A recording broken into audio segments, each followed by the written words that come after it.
Hi, hello. We are going to be talking about the 7-star Venusaur raid today, and it's out, so we already know its moveset. I did make Pokemon before this, and then it came out, and then I made some new Pokemon that would fit this better to make this video, because obviously yesterday was Pokemon Day, so I was making a lot of content. I was streaming. Not a lot of time to prep for Venusaur, but it's out. I got 4 Pokemon that work super, super well together, and the reason that I was so determined to build 4 Pokemon that work super well together was so you can do as many Venusaurs as possible this week because Venusaur is dropping Herba Mystica for the first time.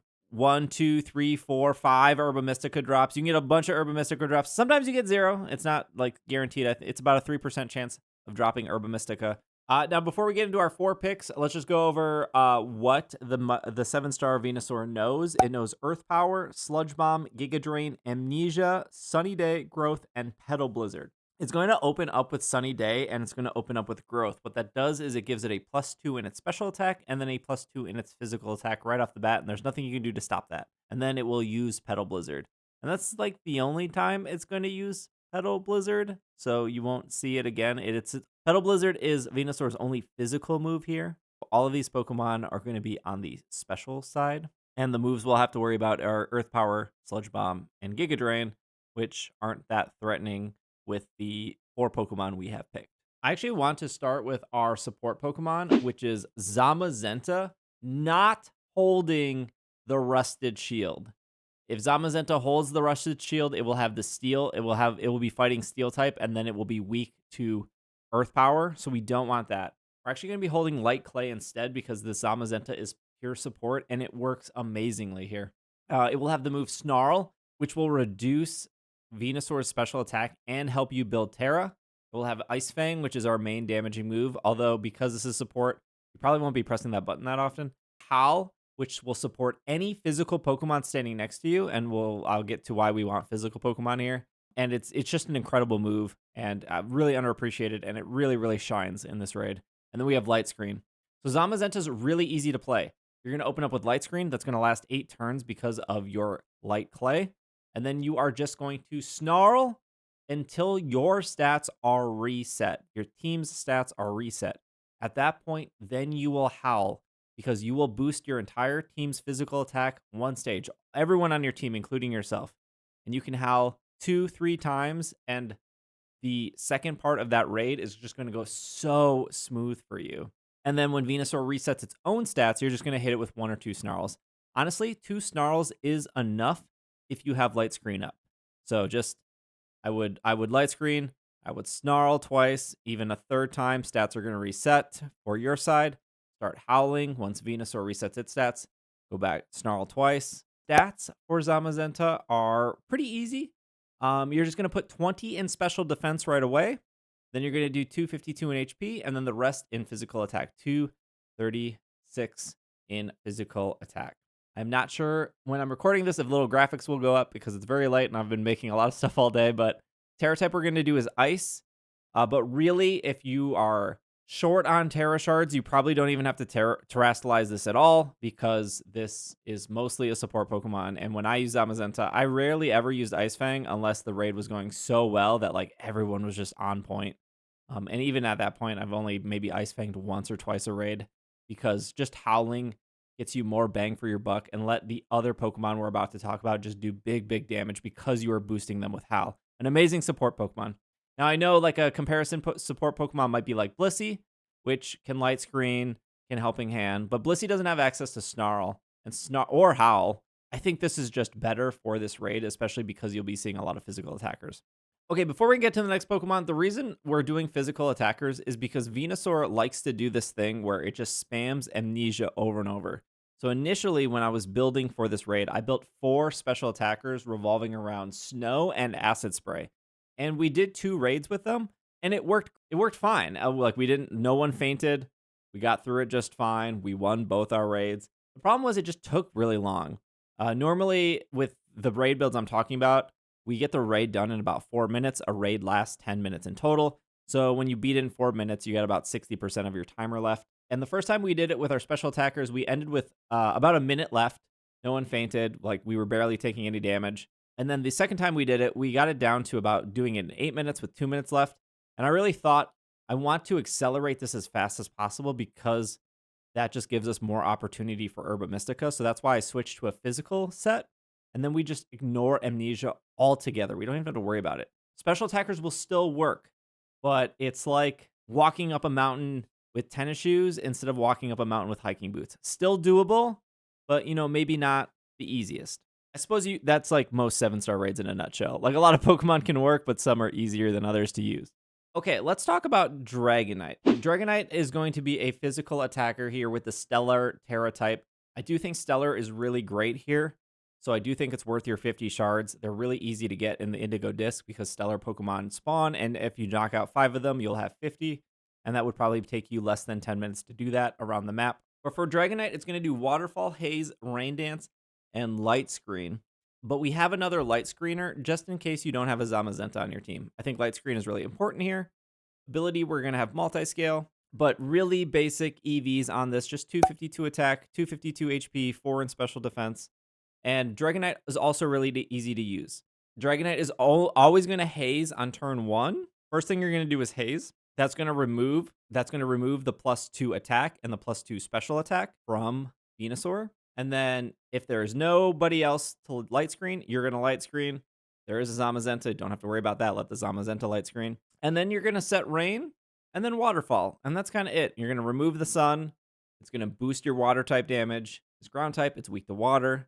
That leads us to Gyarados, which is almost identical to Dragonite. And I wanted Pokemon that were easy for you to get because I didn't want to pick like 4 legendaries. Not everyone has a Zamazenta.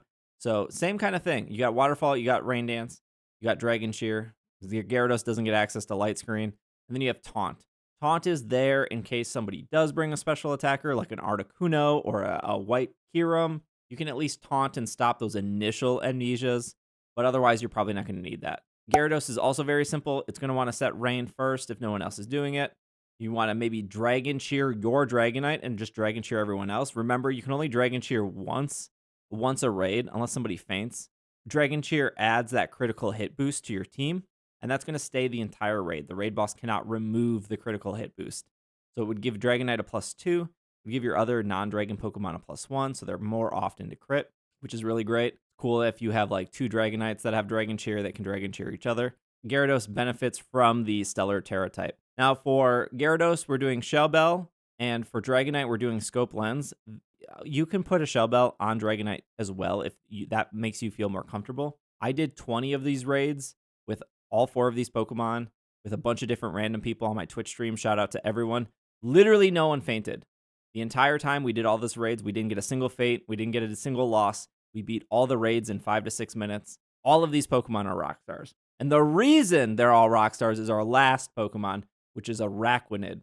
Now, Araquanid has the Shell Bell, Water Bug type, Stellar Tera type. The cool thing about Araquanid is you can catch a wild one in the Indigo Disc that already has Stellar Tera. So you don't have to spend 50 shards. You can just go out in Indigo Disc, find it, catch it. It's good to go. You just have to EV train it, bottle cap it, and you don't even have to change its Tera type. But the reason that Araquanid is so good is because it has a strong water type attack, Liquidation, physical. It has Skitter Smack, which works just like Snarl, so it lowers Venusaur's special attack. Rain Dance, get rid of the sun, make your water type moves do more damage for everyone on the team. And then it has Entrainment. Araquanid has one of the most busted abilities in the entire game. It's so good, and the game actually doesn't tell you this. If you look at its ability right now, it says lowers the power of fire type moves that hit. That doesn't matter. And then it prevents the Pokemon from being burned. Also doesn't matter. Venusaur can't burn us. But when you have a Pokemon with Water Bubble, it literally doubles your water type moves and your water type damage. So not only is Liquidation doing 80 base damage, but it's getting Stab, same type attack bonus because Araquanid is water type. Plus, it's getting the Water Bubble of doubling its damage. It's just absolutely insane. It's so cool. It's just a broken ability. It's so strong. And the cool thing about the move Entrainment is that you can Entrainment your Dragonite and you can Entrainment your Gyarados, and they will both have Water Bubble, meaning their waterfalls will literally do double damage on top of getting, well, Gyarados will get the same type attack bonus with the Stab. And then Dragonite won't get the same type of attack bonus. But once it stellars, then it will get the stellar boost. So you can see that this Araquanid is such an all-star. It can set rain on turn 1, or it can skitter smack in case somebody else is doing that. It can then entrainment the Dragonite or the Gyarados that are standing next to you to give it the water bubble ability, because multi-scale is really not needed. Mid-raid and intimidate isn't needed because you're not going to faint, ideally, as a player. And then they're just doing even more damage. Now, if you combine these 3 Pokemon, you have 3 strong, physical, water-type Pokemon with Water Bubble, making their water-type moves do more, doing even more in the rain, right? Against that, and that's super effective against Venusaur because he's ground-type. But then you have a Zamazenta there howling these 3 Pokemon, boosting their attack even more. It's just so smooth. These 4 Pokemon work together. You can do 2 Araquanids, a Gyarados, and a Zamazenta. You can do 2 Dragonites, 2 Araquanids. You can do 3 Zamazentas and an Araquanid. Like, any combination of these Pokemon just work so well together. Araquanid. Oh, I should talk. I'm sorry. I'm recording this very late, and my mind's all over the place. Araquanid's EVs: 80 in special defense, 252 HP, and then the rest in attack. That is 176 in attack. And this is a really straightforward raid with these Pokemon. I wanted these Pokemon to be super simple, but super effective and super quick in completing the raid. I did make some special Pokemon. I made 4 special Pokemon. They work. We won all our raids with those special Pokemon. They're just a lot slower. Those builds I'll put they're in my Discord. And yeah, I think that's it. Like I said, there's a lot of physical Pokemon that I've also seen being brought. The great thing here is Zamazenta helps out those Pokemon. Araquanid helps out those Pokemon. Dragonite and Gyarados. They all fit into different team combinations. So if you have any questions or comments, feel free to leave those below. We're almost to 200,000 on YouTube, so if you can take a second to make sure you're subscribed, that would mean the world to me. If you need help, you can either come over to our Discord, because I know people will be grinding these raids because they have Herba Mystica pretty much all weekend. But if you specifically need help, you can't do it, I'll be streaming on Twitch Thursday night and Friday night. More than happy to help you out. I'll be making raid builds for Blastoise. We know that a Steel-type Blastoise is coming. That should probably go up sometime next week before the Blastoid raid comes out. And then Charizard is returning. It should be the same Charizard as before. Thank you so much for watching. Thanks for making it to the end. And I will see you guys next time.